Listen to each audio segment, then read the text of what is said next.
কখনো কি আপনার মনে হয়েছে আমি এত পাপী, আমি এত অস্থির, এত ত্রুটিপূর্ণ, ভগবান কি সত্যি আমাকে গ্রহণ করবেন? আপনি মন্ত্র ঠিকভাবে জানেন না, ধ্যান করতে গেলেই মন ছুটে চলে যায়, পূজায় ভুল হয়, নিয়ম মানা হয় না, কখনো ভক্তি আসে তো কখনো একদমই আসে না। তখন ভেতরে ভেতরে একটা ভয় জন্মায়, আমার মতো মানুষকে ঈশ্বর কি গ্রহণ করবেন? এই প্রশ্নটাই হাজার হাজার বছরের আধ্যাত্মিক অনুসন্ধানের কেন্দ্র। আর আশ্চর্যের বিষয়, শাস্ত্র, গীতা, উপনিষদ, ভক্তি সব কিছুই শেষ পর্যন্ত এসে দাঁড়ায় এক জায়গায়। ঈশ্বর চান না আপনি নিখুঁত হন, ঈশ্বর চান আপনি সত্যের পথে থাকুন, আপনি যেন সৎ হতে পারেন।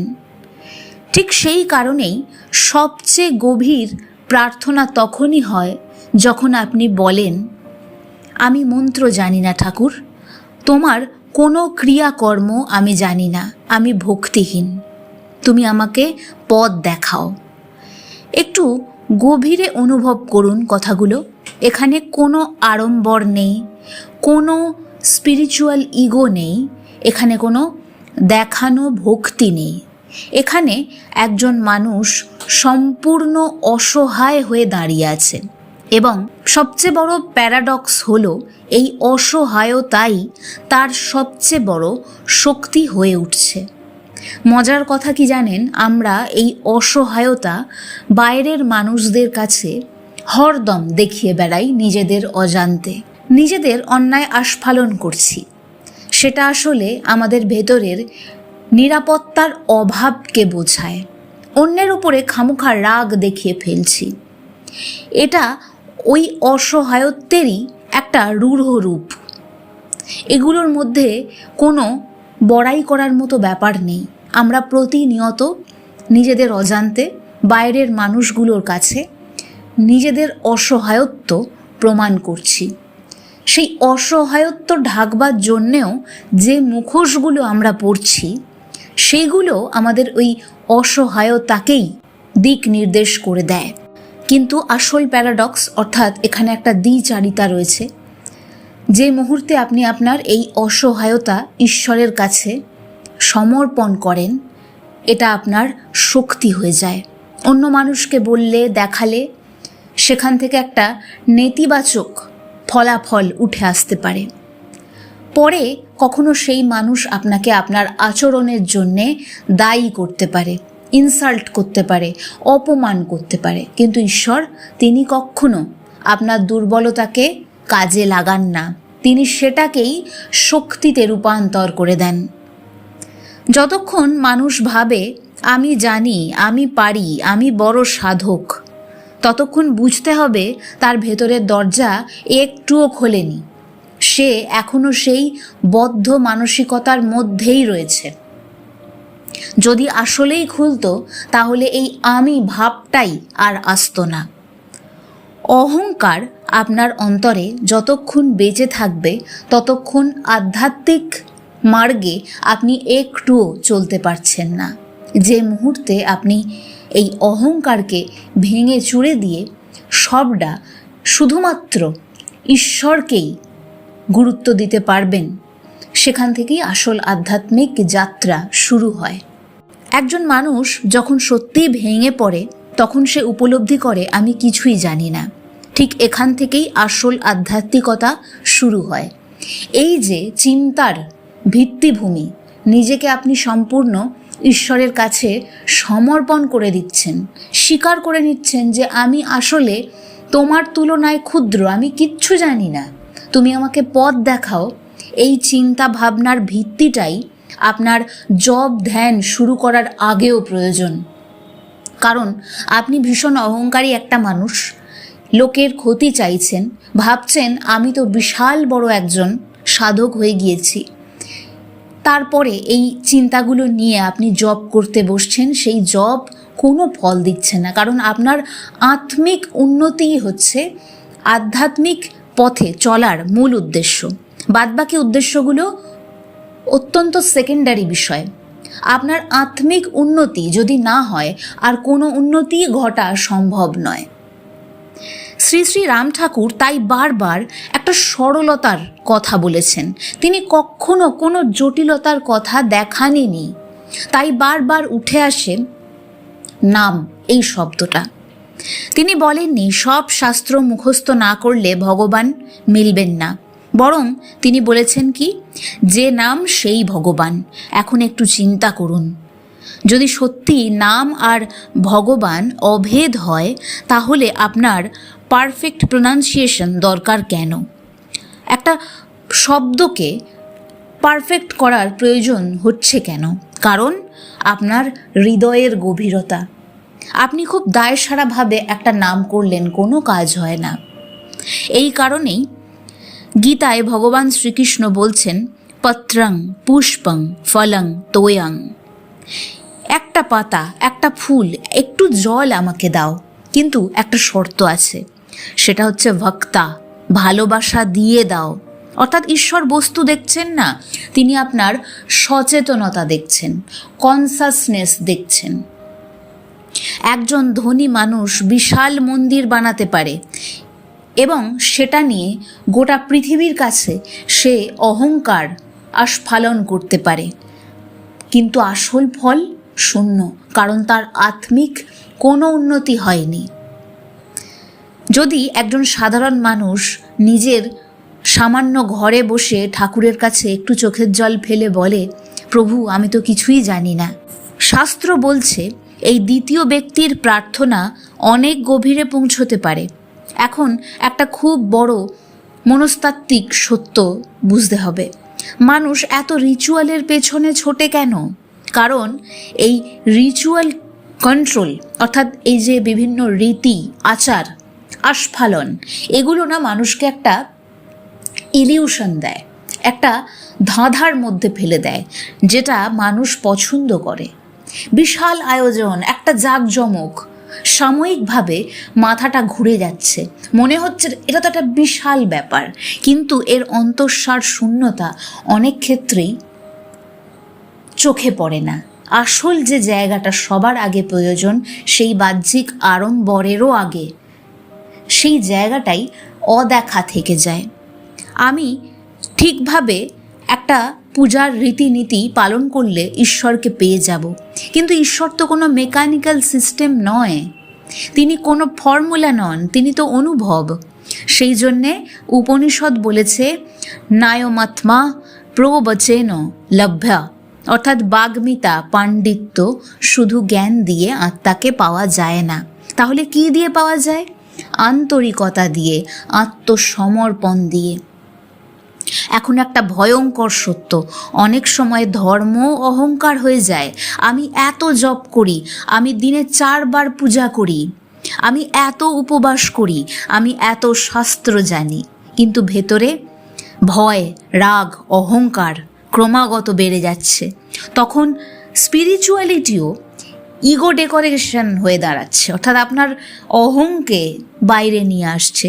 সেই জন্যে ঠাকুরের এই প্রার্থনা এত গভীর, কারণ এখানে মানুষ নিজেকে আধ্যাত্মিক একজন হিরো হিসেবে দেখছে না, সে শুধু বলছে আমি ভক্তিহীন। এটা ডিপ্রেশন নয়, নিজেকে ছোট করে দেয়া নয়, এটা অনেস্টি। কারণ ঈশ্বর সর্বশক্তিমান, সে সবেতে বিলীন হয়ে রয়েছে। যে পথে আপনি হাঁটছেন, যে ধুলো আপনি প্রতিনিয়ত কাটিয়ে কাটিয়ে যাচ্ছেন, যে চিন্তা আপনি করছেন, যে শব্দ আপনি উচ্চারণ করছেন, আপনি এই সব কিছুই তো তিনি। সর্বং খলিদং ব্রহ্ম উপনিষদের এক বাণী, সব কিছুর মধ্যেই সেই পরম ব্রহ্ম লুকিয়ে রয়েছে। তার কাছে তো আমি কিছুই না।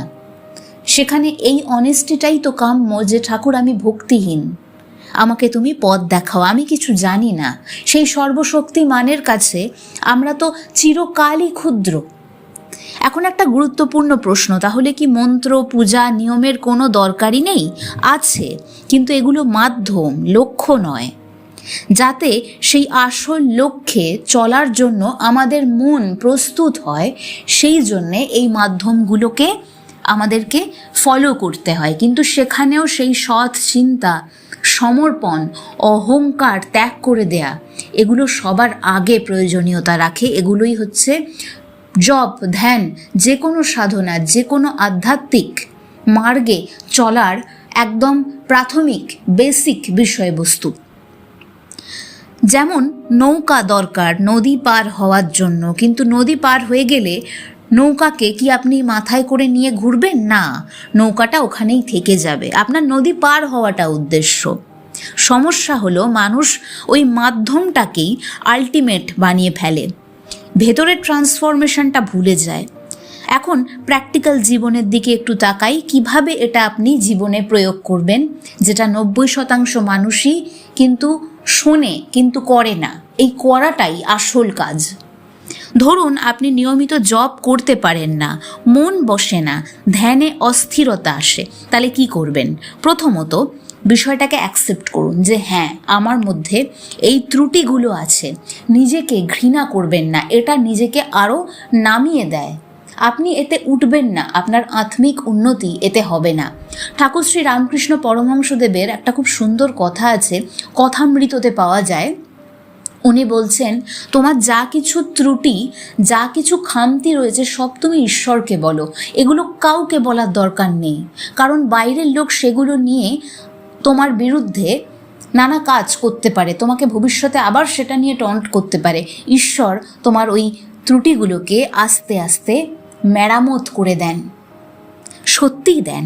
সেই জন্যই নিজের প্রতি কোনো গিল্ট রাখবেন না, স্বীকার করুন আপনি এগুলো পারেন না। না পারাটা কোনো দোষের নয়। আমরা প্রত্যেকে এমন একটা দশায় রয়েছি, যে কোনো অবস্থাতেই, যে কোনো কাজে কিছুটা পারছি, কিছুটা পারছি না। পারাটাও বড় ব্যাপার নয়, না পারাটাও বড় ব্যাপার নয়। এগুলো জাস্ট লজিক, তথ্য। এখান থেকে আমাদেরকে বেটারমেন্টে যেতে হবে, আর একটু ভালো হতে হবে। সেই পথটার দিকে ফোকাস করা বেশি জরুরি। এই গিল্টটা নিজের প্রতি যদি আপনি দোষারোপ রাখেন, তাহলে কিন্তু আধ্যাত্মিক যে গ্রোথ সেটা ডিস্ট্রয় হয়ে যায়। আপনার মনের ভাবটাই নষ্ট হয়ে যাচ্ছে, তাই পথে চলাটাই ঠিকভাবে শুরু হবে না। তাই অ্যাকসেপ্টেন্স সবার আগে প্রয়োজন। এটা মেনে নিতে হবে যে মন অস্থির হবেই, কিছুটা অক্ষমতা সব সময় থেকে যাবে, কারণ বহু জন্মের অভ্যাস একদিনে কখনো থামানো সম্ভব না। পেছনে সংস্কার রয়েছে, প্রারব্ধ রয়েছে। এই সব কিছুকে একবারে ওভারকাম করা কখনো সম্ভব নয়, কিন্তু আস্তে আস্তে আধ্যাত্মিক পথে চলতে চলতে এই ত্রুটিগুলোর তীব্রতা কমতে থাকে, সেটা আস্তে আস্তে বুঝতে পারা যায় এবং সেখানেই একটা আরাম পাওয়া যায়। দ্বিতীয়ত, ভগবানের কাছে অনেস্ট হতে হবে যে কোনো সিচুয়েশন নিয়ে।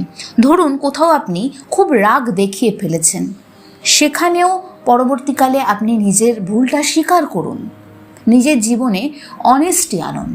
যদি মনে হয় যে হ্যাঁ আমি ভুলটা স্বীকার করতে পারছি না, তার মানে বুঝবেন এখানে অহংবোধ রয়েছে, যেটা আপনাকে ভগবানের থেকে দূরে রেখে দিচ্ছে, ওইটাই দেয়াল। তাই যে কোনো পরিস্থিতিতে দাঁড়িয়ে অনেস্ট হন।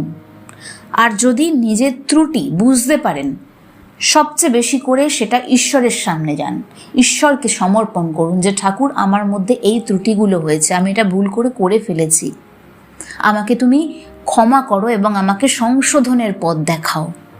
এই যে আপনি সংশোধনের পথ চাইবেন, এখানে একটা ম্যাজিক হয়। আপনি যত সমর্পণ করতে থাকবেন, আপনার সামনে পথ খুলতে থাকবে, সামনের পথটা পরিষ্কার হবে, লাইফটা কি করে বেটার হবে এটা আস্তে আস্তে উপলব্ধি করার শক্তি জন্মাবে। ঈশ্বরকে বলুন, প্রভু আমি সত্যিই পারছি না, কিন্তু আমি তো তোমাকে চাইছি। এই অনেস্ট প্রেয়ার যে কোনো যান্ত্রিক মন্ত্র জপের থেকেও পাওয়ারফুল হতে পারে। তাই আমি এটা বলতে পারি, ধ্যান জপের চেয়েও প্রার্থনা আরও বেশি শক্তিশালী। ধ্যান জপও শক্তিশালী, কিন্তু তারও আগে প্রাথমিক অবস্থায় প্রার্থনা বেশি শক্তিশালী, কারণ ওখানে আপনি ডাইরেক্ট ঈশ্বরের সাথে কথোপকথন করছেন এবং এখানে একটা সম্পর্ক তৈরি হচ্ছে। ছোট থেকে শুরু করুন, 5 মিনিট শ্বাস দিয়ে শুরু করুন। শুধু শ্বাসের দিকে ফিরুন, শ্বাসের আসা যাওয়া চুপ করে বসে 5 থেকে 6 বার লক্ষ্য করুন। তারপর একটা নাম নিন, নামটা করতে থাকুন। কোনো পারফেকশনের দরকার নেই, শুধু আবেগটার দিকে নজর রাখুন, আপনার ভাবটা যেন ঠিক থাকে। স্বামী সোমেশ্বরানন্দ একটা খুব সুন্দর উপায় বলে দিয়েছেন আমাদেরকে। তুমি সামনে শ্রী শ্রী মা শারদায়ের একটা ছবি রাখতে পারো, ঠাকুরের একটা ছবি রাখতে পারো, বা আপনাদের যাদের যা যা ইষ্ট দেবতা রয়েছেন তাদের একটা ছবি সামনে রাখলেন, সেটার দিকে তাকিয়ে থাকলেন এবং মনে মনে ভাবলেন যে তিনি আমার সঙ্গে সর্বক্ষণ রয়েছেন, এবং সেই চিন্তাটাকে নিয়ে চোখটা বন্ধ করে তার নামটা করছেন। দেখবেন আপনার আবেগটা দৃঢ় হবে। কোথাও কোনো পারফেকশন খুঁজবেন না, চেষ্টা চালিয়ে যেতে হবে। অভ্যাস আর বৈরাগ্য ভগবদ্ গীতার কথা মতো জীবনে যুক্ত করতে থাকতে হবে। যখনই ভেতরে ভয় আসবে, লোনলিনেস আসবে, এমটিনেস আসবে, একটা কথা মনে রাখবেন, এই যে অনুভবগুলো, এগুলো কোনোটাই আপনি নন, এগুলো আপনার মনে উৎপন্ন হয়। ঠিক যেরকম সমুদ্রে একটা ঢেউ উঠছে, নেমে যাচ্ছে, আবার পরের ঢেউটা আসছে, নেমে যাচ্ছে, ঠিক একইভাবে আপনার ভেতরে ভয়ের ভাবটা জাগলো, নেমে গেল, একাকিত্বের ভাব জাগলো, নেমে গেল, এই সমানভাবে এটা চলছে। স্বামী বিবেকানন্দের রাজযোগ পড়লেও আপনি এইটাই জানতে পারবেন যে আমাদের মনের মধ্যে ভাবনাগুলো আসে যায়, সমুদ্রে যেরকম ঢেউয়ের ওঠানামা হয়। আপনি চুপ করে বসে বসে সেই ভাবনাদের ওঠানামাগুলোই দেখুন। এটা খুব কঠিন কাজ, কারণ মানুষ দেখবেন খুব অপ্রয়োজনীয় কথা বলে, কারণ চুপ করে থাকলে তাকে নিজের নীরবতার মুখোমুখি হতে হয়। মানুষ সবচেয়ে বেশি ভয় পায় নিজের মুখোমুখি হতে। আপনি যদি নিজের মুখোমুখি হতে শুরু করেন, জানবেন জীবনে আস্তে আস্তে আপনি এগোচ্ছেন যে কোনো অবস্থায়। আজকে যে আধ্যাত্মিক মার্গে চলার কথা আমি প্রত্যেকটি ভিডিওতে বলছি, এর মূল উদ্দেশ্যই হলো এই মার্গটা আমাদের প্রত্যেকটা জীবনের অংশকে আরও বেটার করতে পারে, উন্নত করতে পারে। নামের কাছে ফিরে আসুন। যখনই একটা আবেগ আপনার মধ্যে তীব্র হবে, নিজেকে বলুন, এই আবেগটা, এই অনুভূতিটা আমি নয়, এটা আমার মনে তৈরি হচ্ছে, এটা এসেছে আবার চলেও যাবে, এটা সাময়িক সত্য, পরম সত্য নয়। আপনারা নিজেরাই চিন্তা করুন, যে চিন্তা আপনার মনে এ যাবৎকালে তৈরি হয়েছে, কোনটা স্থায়ী হয়েছে? সেটা চলে যায়, আবার আসে, আবার যায়, এই আসা যাওয়া ক্রমাগত চলতে থাকে। সুতরাং এগুলো সত্য তো নয়। তাই নামের কাছে ফিরুন, যা সর্বসময় সত্য। এখানে আপনি যে কোনো সময় ফিরে আসতে পারেন। এই নাম হচ্ছে আপনার আসল ঘর, আসল আশ্রয়। নাম কিন্তু আপনি ফিরে এলে আপনাকে বলে না এতদিন আসেননি কেন, কোনো রকম রাগ রোষ কিচ্ছু দেখান না, বরং তৎক্ষণাৎ আপনি সেখানে একটি ঘর বানিয়ে নিজেকে বসাতে পারেন। তাই ফিরে আসুন। নাম শুধু শব্দ নয়, এটা হলো একটা কানেকশন। এটা খুব সূক্ষ্ম একটা বিষয়। এত নাম পাওয়ারফুল কেন? এত নাম করার কথা শ্রী শ্রী রাম ঠাকুরই বা বলেছেন কেন? আমি বা প্রত্যেকটা ভিডিওতে এটা বলছি কেন? কারণ আপনার মন কন্টিনিউয়াসলি কিছু না কিছু রিপিট করছে, কিছু তো চিন্তা সে করছেই, কখনো ব্ল্যাঙ্ক অবস্থায় তো নেই। কখনো ভয়, কখনো রিগ্রেট, কখনো ইনসিকিউরিটি। জব সেই রিপিটেশনটার ডাইরেকশনটা তো বদলে দিচ্ছে, যেটা সবচেয়ে বেশি ইম্পর্ট্যান্ট। আপনি যদি ভুল পথেই চলেন, আপনার ডেস্টিনেশনটাই ভুল হয়ে যাচ্ছে। তাই তাকে সঠিক পথ দিন, যাতে সে একটা প্রপার ঠিকঠাক ডেস্টিনেশন খুঁজে পাওয়ার দিকে নিজে এগিয়ে যেতে পারে। আগে মাইন্ড আপনাকে কনজিউম করত, কিন্তু যে মুহূর্তে আপনি নামকে নিয়ে এলেন, নাম মাইন্ডকে পিউরিফাই করতে শুরু করে। আপনার মনের মধ্যে যে ত্রুটিগুলো তৈরি হয়ে রয়েছে দীর্ঘ জীবনযাপনের একটা ভুল প্রশিক্ষণের কারণে, সেটা কিন্তু পিউরিফাই হতে থাকে। আপনি যত ঈশ্বরকে নিজের জীবনে যুক্ত করবেন, আপনার জীবনের সমস্ত ক্ষেত্রগুলো পিউরিফাই হবে, প্রত্যেকটা সম্পর্ক সুন্দর হবে, সত্যিটা সামনে আসবে। যেটা খারাপ সেটাও আপনি স্বচ্ছভাবে দেখতে পারবেন, এবং সেখানে সাহস রাখতে হবে, সামনের দিকে সৎভাবে সাহসিকতার সাথে এগিয়ে যাওয়া, বেটারমেন্ট অবশ্যই আসবে। এই জন্য শ্রী শ্রী রাম ঠাকুর বলেছেন হরিনামই সত্য। শ্রী শ্রী আনন্দময়ীমাও বলেছেন হরি কথাই কথা, বাকি সব বৃথা। কারণ বাকিটা চেঞ্জিং, সবটা পরিবর্তন হয়ে যায়। আজ সুখ কাল দুঃখ, আজ সম্পর্ক আছে কাল নেই, আজকে শরীর খুব শক্তিশালী কালকে দুর্বল, কিন্তু নামের মধ্যে যে চেতনা স্পর্শ আসে সেটা গভীরতর। আপনারা এই পথে চলতে চলতে আস্তে আস্তে অনুভব করবেন, অনুভবটা দৃঢ় হচ্ছে। আপনি সেই পরম অনুভূতিগুলো আস্তে আস্তে অনুভব করতে পারবেন, কিন্তু এটা আপনার এসকেপ নয়। আপনি আস্তে আস্তে নিজেকে সম্পূর্ণভাবে এক্সপ্লোর করার দিকে এগিয়ে যাচ্ছেন, তাই এগোতে থাকতেই হবে। অহংকারকে আনা চলবে না, ওটা একটা দেয়াল তুলে দেয়। এখন একটা গভীর স্পিরিচুয়াল সাইকোলজি, মানুষ এত এমটি ফিল করে কেন, এত নিরাশায় একাকিত্বে ভোগে কেন? কারণ সে বাইরের জিনিস দিয়ে ভেতরের শূন্যতা পূর্ণ করতে চায়, টাকা, ভালোবাসা, মানুষের সঙ্গ, স্বীকৃতি, সাকসেস। কিন্তু এর পেছনে একটা বড় সত্য লুকিয়ে রয়েছে, এরা তো সব কিছুই ক্ষণস্থায়ী। বিষয়টা কেমন, একটা উদাহরণ দেয়া যায়, মজার উদাহরণ। আপনি যদি জাম গাছের কাছে গিয়ে বলেন যে আমার আম চাই, তাহলে জাম গাছটা কখনোই আম আপনাকে দিতে পারবে না।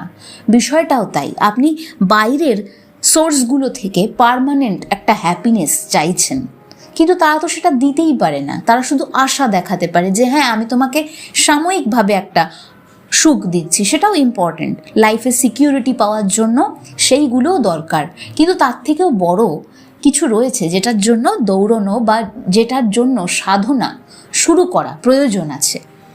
ভেতরের আসল খিদেটা কিন্তু সেই অসীমের জন্য। এই জন্যই যা কিছু সীমিত সেটা আমাদেরকে ক্লান্ত করে দেয়।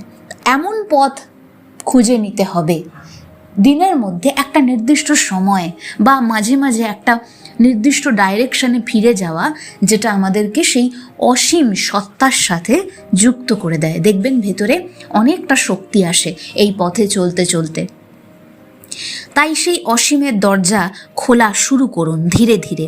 প্রথমে একটা সূক্ষ্ম শান্তি আসবে, তারপর সচেতনতা বাড়বে, তারপরে আপনার রিয়াকশান কমে যাবে। আপনি বুঝতে পারবেন যে কোথায় কী ধরনের ইমোশান কতখানি আপনি দেখাতে পারবেন। তারপর ভেতরে উইটনেস কনসাসনেস জাগবে, আপনি সাক্ষী হতে পারবেন, আপনি বুঝতে পারবেন যে এটা কিন্তু জাস্ট একটা ঘটনা। আমার আবেগকে আমি এখানে ইন্টারফেয়ার করতে দেব না। আমার আবেগটা আমি নই, আমি সাক্ষী, আমি সবটা দেখছি। আমার মনের মধ্যেও যে আবেগটা তৈরি হচ্ছে সেটা আমি দেখতে পারছি। আপনি বুঝতে শুরু করবেন আমি শুধু চিন্তা না, আমি এই ভয় নয়, এটাই আত্মজ্ঞানের শুরু।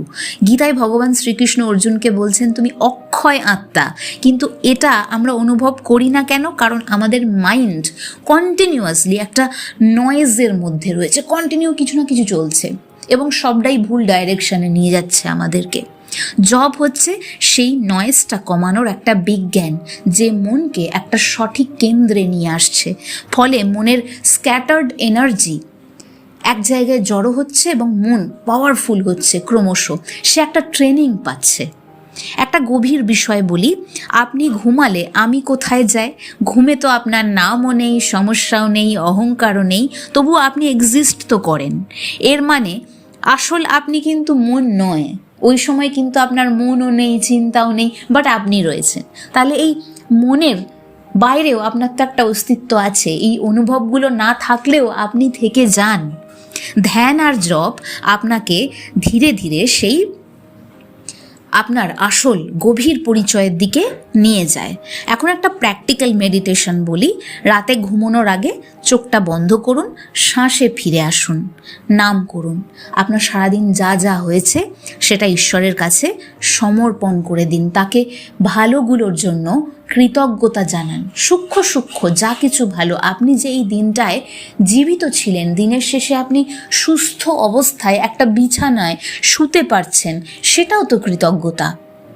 আপনার হাত পা চোখ আপনি পড়তে পারছেন, দেখতে পাচ্ছেন, শুনতে পাচ্ছেন, এগুলোও তো আপনার কৃতজ্ঞ হওয়ার ক্ষেত্র। যে মুহূর্তে আপনি কৃতজ্ঞ হচ্ছেন, আপনি আপনার লাইফে অ্যাকসেপ্টেন্স আসছেন। এই অ্যাকসেপ্টেন্স থেকে আপনি আস্তে আস্তে আপনার লাইফকে বেটার করার পথ খুঁজে পাবেন। কিন্তু অ্যাকসেপ্টেন্স হচ্ছে গোড়ার কথা। অনুভব করুন আপনি কিছু প্রমাণ করতে আসেননি, আপনাকে পারফেক্ট হতে হবে না, আপনাকে শুধু উপস্থিত থাকতে হবে। এই সততা, এই নম্রতাটা খুব গুরুত্বপূর্ণ, কারণ অনেক মানুষ স্পিরিচুয়ালিটিকেও না স্ট্রাগল বানিয়ে ফেলে। কিন্তু ভক্তির পথে স্ট্রাগল বলতে সারেন্ডার, সমর্পণ করে দিন, তার হাতে ছেড়ে দিন। আপনি পৃথিবীতে আসার আগেও আপনার মাতৃগর্ভে খাবারটা প্রস্তুত ছিল, আপনার বাসস্থানটা প্রস্তুত ছিল। সুতরাং সেই সর্বশক্তিমান আপনাকে নিয়ে কিছু তো ভাবনা চিন্তা করে রেখেছে, তাই সেই জন্যে তার উপর সবটা ছেড়ে দিন। যা আপনি সামলাতে পারছেন না তার হাতে দিয়ে দিন। এখানে একটা বিপদের সম্ভাবনাও থাকে। অনেকে ভাবেন আমি তো কিছুই জানি না, তাহলে আমার দ্বারা হবে না। এটা কিন্তু মাইন্ডের, আপনার মনের একটা ট্র্যাপ। কারণ ভগবান ইন্টেলেক্ট বা বুদ্ধি বা মেধার সম্পত্তি নয়। যে মেধাবী ভগবান শুধু তার না, কিন্তু ভগবান সবার। অনেক সময় সরল হৃদয় পণ্ডিত মনের থেকেও দ্রুত পৌঁছে যায়। সেই জন্যে ঠাকুরের পথ এত ইউনিভার্সাল। তিনি কমপ্লিকেটেড ফিলোসফির থেকেও বেশি গুরুত্ব দিয়েছেন নাম, সরলতা, নির্ভরতা।